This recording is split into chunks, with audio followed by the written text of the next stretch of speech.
Bihar DElEd 2021-23 में नामांकन के लिए सभी डाइट्स के द्वारा फाइनल मेरिट लिस्ट का प्रकाशन कर दिया गया है और आप सभी लोग बहुत ही खुश होंगे फाइनल मेरिट लिस्ट को देख करके। लेकिन खुशी सिर्फ उन्हीं लोगों को होगी जो मेरिट में ऊपर हैं, बाकी जो पीछे रह गए हैं काफ़ी निराश हुए होंगे। तो आज हम लोग ये समझेंगे कि आगे अब क्या करना है, कैसे इन सारी चीज़ों को समझना है। तो आइए आप एक उदाहरण के तौर पर देख सकते हो, ये district institute of education and training Lakhisarai का यानी कि डाइट लखीसराय का ये मेरिट लिस्ट आप देख रहे हो।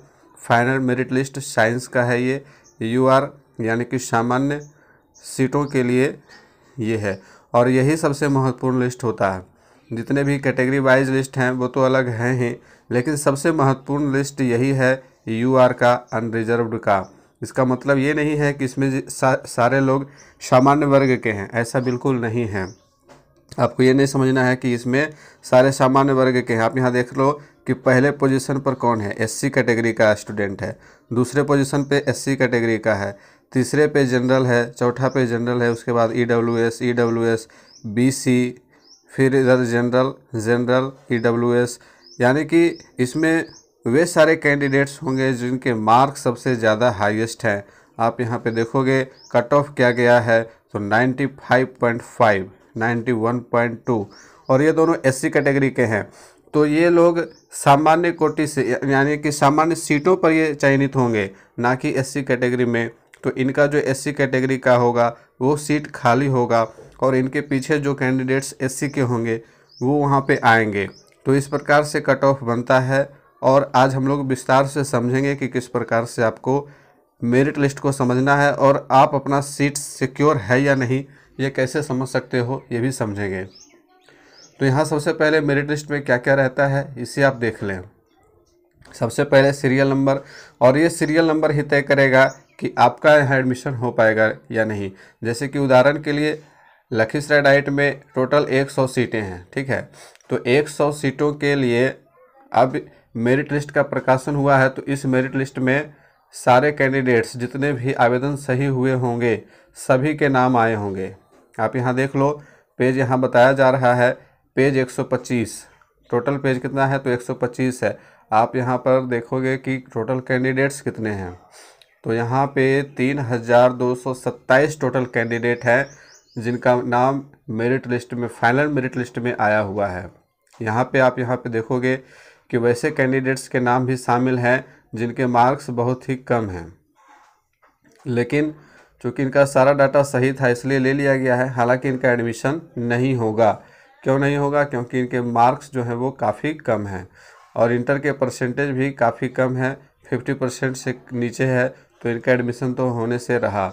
बाकी की बात करें कि आगे जो पोजीशन वाले हैं उनमें से किन किन कैंडिडेट्स का एडमिशन हो पाएगा, तो टोटल 100 सीट है। तो 100 सीट में आपको ये ध्यान रखना है कि यदि आपका पोजीशन 300 के अंदर है, मैं आपको कैटेगरी वाइज बता रहा हूँ, यदि आप जनरल कैटेगरी के हैं और आपका जो है पोजीशन यहाँ पे 250 से 275 के बीच है, तो समझ लीजिए कि आपका एडमिशन निश्चित रूप से हो जाएगा। और यदि 300 के आसपास है तो होने की संभावना रहेगी, ठीक है। वहीं बात करें कि बीसी कैटेगरी की, तो बीसी कैटेगरी वालों के लिए 300 के अंदर अगर है तो आपका एडमिशन हो जाएगा। यदि आप 325 तक हैं तो होने की संभावना रहेगी। वहीं बात करें ईबीसी कैंडिडेट्स की, तो ईबीसी कैंडिडेट्स के लिए 300 से लेकर के 315 तक जाएंगे। यदि आप इसके अंदर हैं तो आपका एडमिशन होने की संभावना है। वही बात करें एससी कैटेगरी वालों के लिए, तो एससी कैटेगरी के लिए 350 से 400, यदि आप इसके अंदर आ रहे हैं तो आपका एडमिशन हो जाएगा। वही बात करें एसटी कैटेगरी वालों के लिए, तो एसटी का चूँकि आरक्षण बहुत ही कम है, मात्र 1% है, तो ऐसे में आपको ये ध्यान रखना है कि आपके ऊपर कितने कैंडिडेट हैं। यदि आपके ऊपर 4 से 5 कैंडिडेट हैं तो संभावना है कि आपका एडमिशन हो जाएगा। अब बात करेंगे, यहाँ पे लिस्ट को देखेंगे और समझेंगे कि क्या क्या चीज़ें लिस्ट में दी हुई हैं। तो यहाँ पे थोड़ा सा और जूम कर लेते हैं। Serial number, online application number आपको एप्लीकेशन नंबर पर मिला लेना। सब्जेक्ट साइंस का है, उर्दू नो।